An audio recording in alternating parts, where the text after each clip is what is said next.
여러분 안녕히 주무셨습니까? 참 좋은 아침입니다. 우리 2016년 1월 15일 금요일 말씀으로 드리는 오늘의 본문 함께 합니다. 사사기 3장 1절부터 6절까지 같이 읽습니다. 시작. 여호와께서 가나안의 모든 전쟁들을 알지 못한 이스라엘을 시험하려 하시며 이스라엘 자손의 세대 중에 아직 전쟁을 알지 못하는 자들에게 그것을 가르쳐 알게 하려 하사 남겨두신 이방 민족들은 블레셋의 5 군주들과 모든 가나안 족속과 시돈 족속과 바알 헤르몬 산에서부터 하만 입구까지 레바논 산에 거주하는 히위 족속이라. 남겨두신 이 이방 민족들로 이스라엘을 시험하사 여호와께서 모세를 통하여 그들의 조상들에게 이르신 명령들을 순종하는지 알고자 하셨더라.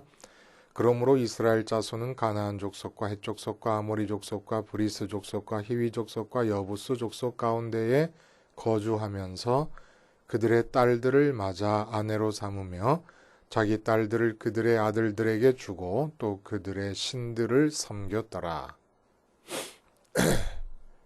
오늘 우리가 함께 읽은 말씀 중심으로 선민의 주적 개념이라는 제목의 하나님 말씀 증거합니다. 선민의 주적 개념. 2014년 국방백서를 보면 국방부는 먼저 그 국방 목표를 발표함에 있어서 북한을 우리의 주적으로 명시합니다. 또 그럴 수밖에 없는 것은 우리가 잘 알고 있듯이 천안함 공격이나 연평도 포격 같은 정말 그러지 말았으면 좋겠다고 생각이 드는 그런 무력 도발을 이렇게 깜짝깜짝 놀라게 한단 말입니다. 그리고 바로 며칠 전에도 또 수소폭탄을 실험해서 성공했다 하면서 자기들끼리 자축을 하고 난리가 났어요.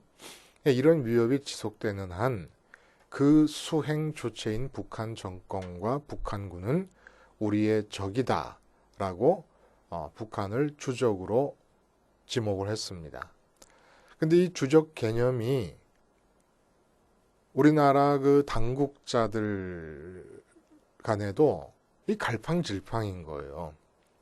1995년 국방백서에서부터 북한이 주적이라고 하는 개념이 등장했지만 이라고 기사에 나와 있어요. 난 이것도 또 이 기사를 잘 모르겠어요. 왜냐하면 1992년에 국방부 정책 발표를 보면은 그동안 우리가 북한만을 주적이라고 명시해 왔었는데 앞으로는 주변 열강들의 잠재적 군사 위력도 우리의 적이라고 하는 개념에 포함시켜야 된다라는 얘기를 또 하거든요. 그러니까 1992년 이전에도 이미 북한이 주적이라고 하는 개념이 있었고, 근데 또 1995년 국방백서에 또 등장을 했다가 2000년 당시 김대중 대통령과 김정일 국방위원장 간의 남북 정상회담이 있은 뒤로는 이 북한이 주적이다라고 하는 이 주적 개념이 논란이 되면서 2004년부터 없어졌다가 2010년 천안함 사건과 연평도 포격전 이후에 현재의 북한 정권과 북한군은 우리의 적이다라는 형태로 다시 또 부활을 했단 말입니다. 이게 보수 진영과 진보적 좌파 진영의 정치인들이나 국민들의 의견이 늘 충돌을 하고 있는 거예요. 근데 이게 어려운 것이 평화적인 대화의 노력을 중단할 수도 없고 그렇다고 마냥 그 평화적인 분위기와 기대 속에 빠져 있을 수도 없고, 그러니까 박근혜 대통령의 이 현 정권도 갈팡질팡이에요. 이거 비난하자고 하는 얘기가 아닙니다. 그냥 현실이 그렇다는 거예요. 상징적인 예를 하나 들면 대북 확성기 껐다가 켰다가 껐다가 다시 또 켰습니다. 그럼 껐다고 하는 건 무슨 뜻을 의미하는 거예요? 100% 주적이기만 하다면 조금도 타협이나 대화나 평화적 교류의 가능성을 기대하지 않는 주적이라 그런다면 대북 방송을 꺼야 될 이유가 없지요. 근데 이런 평화적 교섭에 방해가 될 것 같다고 느끼니까 껐다가 다시 또 수소폭탄 또 실험한다니까 또 켰다가 또 목함 지뢰입니까? 목함 지뢰 사건이 터지면 다시 켰다가 또 사과하니까 다시 껐다가 이거 어려워요. 어느 정권의 어느 담당자들이라서 이 예측할 수 없는 북한의 태도를 따라 주적 개념을 가지고 그냥 글자로만 주적 개념이 있는 거지 실제로는 또 평화적 노력을 또 해야 되는 거예요. 주적이라 그러면은 무기만 만들어 놓고 오히려 우리가 무찔러도 되는 거 아닙니까? 사실은 우리가 먼저 선제 공격을 해도 되잖아요. 주적이기만 하다 그러면 우리에게 유리한 상황이라 그러면 근데 우리 그럴 생각은 또 못하고 있지 않습니까? 근데 이게 뭐 방어적이기만 해야 하는 상대가 뭐 주적이겠어요. 참 이 어려움이 있지요. 그러면 다 제쳐놔요. 우리 신앙인은 복음을 받아들이고 있는 선민은 북한에 대해서 어떤 생각을 가져야 됩니까? 신앙인에게도 북한은 글자로라도 명시해야 될 주적인 것이냐? 라는 거예요. 저 개인적으로는 아버님께서 이북에서 피난을 오셨습니다. 할머니하고 뭐 고모하고 우리 친척이라고는 고모밖에 안 계신데 친가 쪽으로는 이북에서 오셨어요. 다. 그러니까 어렸을 때부터 늘 듣고 자란 분위기가 절대적으로 보수적인 성향의 의견을 듣고 자랐습니다. 그러니까 제가 제 성향을 벗어날 수가 없어요. 어렸을 때부터 몸에 밴 성향을. 그런데 이제 복음을 받아들이고 복음을 전하는 입장에서 과연 하늘에 계신 하나님, 이 세계 전체의 역사를 주관하시는 하나님을 아버지로 믿는 신앙인으로서 과연 이 신앙이 인간 세상에서 후천적으로 취득된 성향을 따라가야만 하는 것이냐? 아니라는 거예요. 신앙에는 우파 성향도 아니고 좌파 성향도 아닌 신앙만의 자체 논리가 있습니다. 이 논리는 인간의 성향이나 감정에 휘둘리지 않는 거예요. 그러니까 우리가 성향이나 감정에 휘둘리지 말고 논리를 찾아야 돼요. 신앙의 논리를. 그 신앙의 논리로 볼 때 북한은 과연 어떤 존재냐? 이것을 답할 수 있으려면 오늘 본문이 아주 귀중한 실마를 우리에게 제공해 줍니다. 이것에 답하기 위한 것이 오늘 본문을 살펴보는 목적은 아니에요. 오늘 본문의 목적은 뭡니까? 진정한 신앙인에게 있어서의 주적 개념을 분명히 하자는 겁니다. 신앙인에게 있어서의 주적 개념을 분명히 하다 보면 북한에 대해서는 신앙인은 성향에 휘둘리지 않는 신앙의 논리에만 입각해서 볼 때, 신앙의 논리에 입각한다는 것은 몸이 건조하다는 뜻을 말하는 게 아니라 내 주관적 성향에 휘둘리지 않는 신앙의 진리에 입각해서 볼 때 북한을 어떻게 대하여야 할 것인가라는 것도 답할 수 있다는 거예요. 어떻게 하면 본문을 통해서 신앙인에게 있어서 선민에게 있어서의 주적 개념을 분명히 할 수 있으면 오늘 본문은 이 하나님께서 여호수아가 가나안 정복 전쟁을 선봉에 서서 이끌어 갈 때에 의도적으로 모든 땅을 다 정복하지는 못하게 하셨다는 거예요. 여호수아의 손에 가나안 전체를 다 넘기시진 않으셨다는 얘기입니다. 남겨두셨다는 거예요. 우리가 계속되고 있는 얘기 속에서 잘 알고 있잖아요. 가나안의 거점 확보를 여호수아가 했습니다. 그리고 땅을 분배합니다. 분배된 땅 안에 가나안 족속들이 여전히 남아 있습니다. 이건 지파별로 정복해 나가야 된다는 거예요. 근데 지파별로 정복해 나가야 된다고 하는 이 현실이 하나님의 의도에 의해서 그렇게 되었다는 얘기입니다. 그 하나님의 의도가 뭡니까? 그 하나님의 의도가 오늘 본문에 나오는 거죠. 여호와께서 가나안의 모든 전쟁들을 알지 못한 이스라엘을 시험하려 하시며 이스라엘 자손의 세대 중에 아직 전쟁을 알지 못하는 자들에게 그것을 가르쳐 알게 하려 하사 남겨두신 이방 민족들 이렇게 얘기하십니다. 그리고 4절에는 남겨두신 이 이방 민족들로 이스라엘을 시험하사 여호와께서 모세를 통하여 그들의 조상들에게 이르신 명령들을 순종하는지 알고자 하셨더라. 결국 어떻게 됐습니까? 이방 민족들을 남겨두신 이유는 전쟁을 모르는 세대가 있을 거 아니에요. 이스라엘에. 그 전쟁을 모르는 세대들이 이방 민족에 대한 관계, 잔류하여 남아있는 이방 민족에 대한 관계를 어떻게 하는가를 보시기를 원하셨다는 거예요. 그래서 그 관계에서, 이방 민족과의 관계에서 하나님에 대한 신앙을 표현하는 것을 원하셨다는 겁니다. 말을 바꿔 말하면. 근데 결과적으로는 어떻게 됐어요? 그 결과는 오히려 앞에 언급이 됐습니다. 사사기 2장 2절에 보면은 너희는 이 땅의 주민과 언약을 맺지 말며 그들의 제단들을 헐라하였거늘 너희가 내 목소리를 듣지 아니하였으니 어찌하여 그리하였느냐. 그러므로 내가 또 말하기를 내가 그들을 너희 앞에서 쫓아내지 아니하리니 그들이 너희 옆구리에 가시가 될 것이고 그들의 신들이 너에게 올무가 되리라 하였노라. 자, 문제가 뭡니까? 연평도 포격 사건이라든지 천안함 공격이라든지 이런 일이 있을 때마다 김대중 대통령 때의 북한에 대한 주적 개념이 희미해진 일에 대해서 많은 사람들이 김대중 대통령을 공격을 하게 됩니다. 그건 뭐 당연하죠. 그런 일을 당할 때마다 그 김대중 대통령의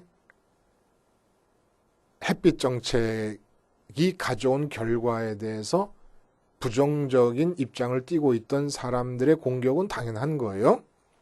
그러니까 문제는 뭐냐면 주적 개념이 김대중 대통령과 노무현 대통령 이런 좌파적 성향을 띤 사람들에 의해서 희미해졌다는 겁니다. 유지되고 강화되고 가지 못했다는 거예요. 근데 박근혜 대통령 때도 보면 저 개인적으로 볼 때는 이 딜레마의 딜레마. 그대로 유지해 나갈 수만은 없어요. 주적 개념을. 사실 논리적으로 주적 개념을 100% 적용한다 그러면 타협이 있을 수 없고 우리 쪽에서도 어떻게 북침을 해서 북한을 점령할 것인가만 생각해야 되는 거 아닙니까? 100% 주적이라 그러면. 근데 그렇게 못한다는 거예요. 오늘 본문의 얘기는 결국은 뭐냐 하면 잔류한 가나안 족속들에 대한 주적 개념이 사라져버렸다는 겁니다. 이스라엘 이 선민의 민족, 전쟁을 경험하지 않은 세대에게로 이제 이 칼자루가 넘어가면서 이스라엘 역사의 칼자루가 넘어가면서 주적 개념이 끊어졌다는 거예요. 이게 우리들도 마찬가지 아니에요. 전쟁을 경험하지 못한 세대이거나 전쟁 이후 후유증, 그 가난을 경험하지 못했던 세대들이 지금 태어나면은 북한에 대한 주적 개념이 북한을 공산당을 경험한 사람이거나 6.25를 전쟁을 경험했거나 6.25 전쟁의 후유증 속에서 자란 사람들보다는 희미해질 수밖에 없어요. 근데 본문이 과연 그걸 얘기하겠느냐라는 겁니다. 주적 개념의 승계가 불투명해졌다고 하는 것을 지적하시는 거겠느냐는 얘기예요. 아니라는 거지요. 바알 숭배에 빠져 있는 가나안 족속들과 관계를 맺지 말라고 말씀하신 것은 하나님이 원하시는 거였습니다. 그래서 하나님께서 바알 숭배에 빠질 수 있으니까 가나안 족속을 멸절시키라고 했던 거예요. 그러니까 가나안 족속과의 단절은 모세나 여호수아의 생각이 아닙니다. 하나님의 마음속에서 결정된 생각이에요. 가나안 족속을 멸절시켜야 된다. 가나안 족속이 주적이라고 하는 개념은 모세나 여호수아에게서 나온 것이고 하나님은 모세나 여호수아가 생각하는 주적 개념에서 적이 돼버린 가나안 족속들을 멸절시키는데 지원을 해주신 게 아니라 하나님께서 가나안 족속을 주적이라고 생각했다는 겁니다. 엄밀히 말하면 모세와 여호수아는 한순간도 가나안 족속을 주적이라고 생각해 본 적이 없으면서 가나안 족속들을 진멸하라고 명령하고 가나안 족속들을 진멸시킨 당사자들입니다. 그 무슨 얘기입니까? 모세와 여호수아와 갈렙 같은 사람은 가나안을 주적이라고 생각한 게 아니에요. 그들이 첫 번째로 마음속에 과제로 생각하는 것은 어떻게 하나님께 마음을 붙일 것인가. 하나님과 내 마음 사이에 조금의 유격이 없이 하나님과 온전히 연합할 것인가를 과제로 삼은 사람들입니다. 그래서 하나님과 연합했더니 하나님의 마음 속에서 사랑하시는 선민들과의 관계에서 하나님께서 정해놓으신 주적이 있더라는 거예요. 그래서 하나님의 주적 개념을 통해서 하나님께서 그 주적들을 무찌르시려고 하는 계획에 올라탄 것이지 여호수아나 모세가 자기 마음속으로 가나안 사람들을 주적이라고 생각한 게 아니라는 거예요. 그러니까 지금 승계되지 못하고 있는 것, 전쟁을 모르는 세대로 승계되지 못하고 있는 것이 도대체 무엇입니까? 왜 이들은 가나안 족속들과 같이 연합하고 결혼하고 관계를 맺고 계약을 맺고 이들의 종교를 따라가게 되었냐는 얘기예요. 가나안 족속이 주적이라고 하는 개념이 흐려져서 그런 거냐는 겁니다. 아니라는 거예요. 가나안 족속을 주적으로 생각하는 하나님과의 연합을 승계하지 못했다는 겁니다. 모세로부터 여호수아와 갈렙으로 여호수아와 갈렙과 동시대의 장로들로 그렇게 승계되었던 하나님과의 연합의 신앙이 다음 세대들에겐 승계되지 못함으로써 나타난 일이 뭐냐면 하나님은 바알을 숭배하는 가나안인들을 주적으로 생각하고 있는데 그 하나님과 연합하지 못하니까 가나안인들과 친해지는 그런 일이 벌어지게 됐다는 얘기입니다. 이게 아주 분명한 거예요. 뭘 분명히 하냐. 우리 선민들에게 주적이 도대체 누구냐라는 겁니다. 진짜 주적이. 우리 선민들의 주적은 내 안에 있어요. 내 마음 안에 태어나기 전부터 결정되어진 성향이 유전적 성향, 유전죄라고 하는 성향. 유전죄의 성향이 뭡니까? 눈에 보이고 귀에 들리는 것들 중에서 좋을 것이라고 판단하고 나쁠 것이라고 판단해서 싫어하게 되는 거예요. 좋아하는 거는 끌어당기려고 그러고 싫어하는 건 피하려고 합니다. 이러는 사이에 하나님과의 이 관계에서 유격이 생기는 거예요. 간격이 생기고 거리가 생겨버립니다. 그러면 하나님이 생각하는 주적과 하나님이 생각하는 이웃을 구분해낼 수가 없는 겁니다. 하나님이 생각하는 주적과 친하고 하나님이 생각하는 이웃을 원수시하고 이상하게 돼버리는 거예요. 스테반 집사님이 순교할 때 하늘이 열렸다는 것은 스테반 집사님 마음이 완전히 하늘에 머물고 있었다는 얘기입니다. 돌로 맞아 죽는 육체에 마음이 머물러 있거나 자기 육체를 돌로 치는 사람들을 마음에 담아서 좋아하거나 싫어하거나 결정하고 판단하고 행동한 게 아니라 마음이 하늘로 올라가 있었다는 거예요. 하늘로 올라가 있다 보니까 어떤 일이 생기느냐. 자기 육체를 돌로 치는 사람을 위해서 기도하게 되는데 이 기도하는 게 스테반 집사님의 마음이었냐 이겁니다. 마음이 하늘로 올라가서 하나님과 유격이 없이 연합하다 보니까 스테반의 몸을 치는 자들을 향해 갖고 계신 하나님의 마음이 이관돼서 스테반이 그런 기도를 드렸다는 겁니다. 그럼 여러분, 우리의 주적은 우리 속에 있는 유전죄고 그 유전죄가 생기게끔 이 아담과 하와를 유혹했던 사탄. 근데 사탄을 대적한다 그럴 때 구체적이질 않잖아요. 우리는 사탄아 물러가라 하고 소리치면 사탄을 대적하는 건 줄 알아요. 사탄아 물러가라라고 소리치는 그 마음 상태가 이미 사탄에 먹힌 걸 경우가 많거든요. 예를 들어 내가 몸에 병만 나면 무조건 사탄이 병을 주는 거라 생각해갖고 사탄아 물러가라 사탄아 물러가라 그러는 거예요. 오늘 보면 선민에게 고난을 가져다 주시는 분이 하나님 당사자 아니십니까? 근데 하나님께서 고난을 가져다 줬는데 그 고난을 향해서 사탄아 물러가라 이래버리는 거예요. 이게 사탄이 아니에요? 사탄아 물러가라 하면서 사탄 편에 서는 겁니다. 얼른 깨달아야지요. 그래야 사탄을 물리칠 수 있죠. 그러니까 사탄을 물리치려면 사탄이라는 이름을 갖고 맨날 욕할 게 아니라 하나님의 이름을 부르면서도 하나님과 등을 돌릴 수 있는 것처럼 사탄의 이름을 부르며 대적해도 내 마음은 사탄의 추종자일 수 있다는 겁니다.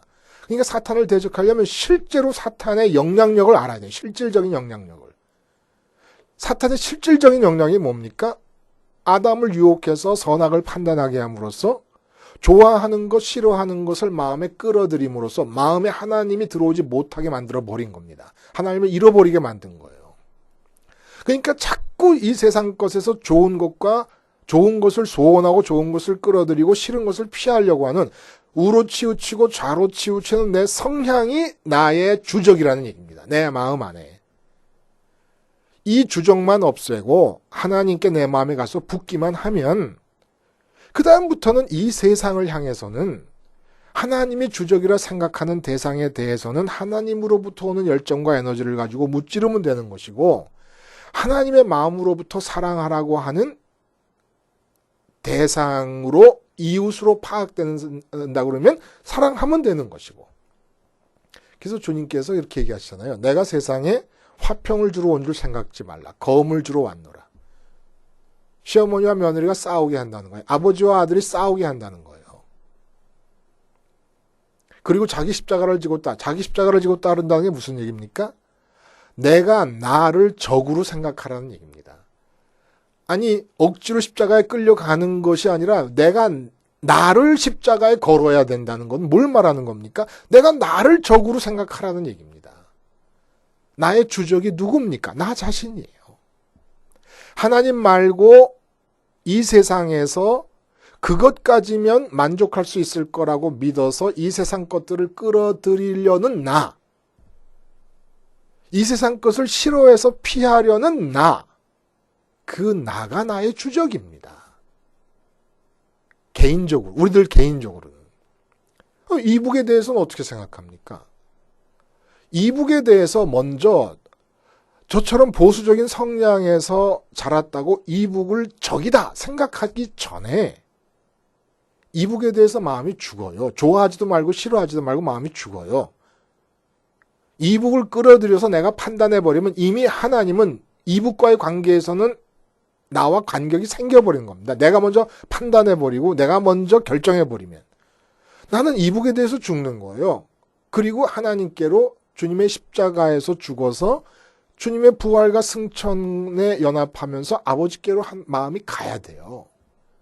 아버지께로 가면 이북에 대해서 하나님 아버지가 갖고 계신 생각이 있을 거예요. 그 생각을 우리가 받아야 된다는 겁니다. 그리고 이북 북한 정책 이반자들 중에서 이런 신앙이 있는 자가 있어야 된다는 거예요. 그래야 대북 정책이 갈팡질팡하지 않을 수 있다는 겁니다. 하나님이 생각하는 북한, 그 북한이 전달이 돼야 되는 거예요. 전달이. 어떻게 해라는 것이. 일본도 마찬가지예요. 일본을 무조건 싫어하면은 절대로 우리는 일본에 대해서 결정적인 관계, 진리에 입각한 관계를 해나갈 수가 없습니다. 일본을 미워하지도 말고 싫어하지도 마요. 일본에 대해서 죽어요. 그리고 우리 마음은 일본에 빼앗길 마음을 모두 하나님께 보내는 겁니다. 그러면 일본에 대해서 갖고 계신 하나님의 생각을 따라 움직이면 되는 겁니다. 이게 어디 일본이나 북한에 대해서만 그런 거겠어요? 내 자식에 대해서도 마찬가지고 아내와 남편에 대해서도 마찬가지예요. 아내니까 무조건 좋고 남편이니까 무조건 좋은 거고 자식이니까 무조건 사랑만 해야 되는 겁니까? 분명히 주님께서 말씀하셨어요. 사람의 원수가 제 집안 식군이라. 내 적이라는 거예요. 왜 적입니까? 내 마음에서 하나님을 뺏어가니까. 언제 하나님을 뺏어갔어요? 내 아내와 내 자식과 내 남편이.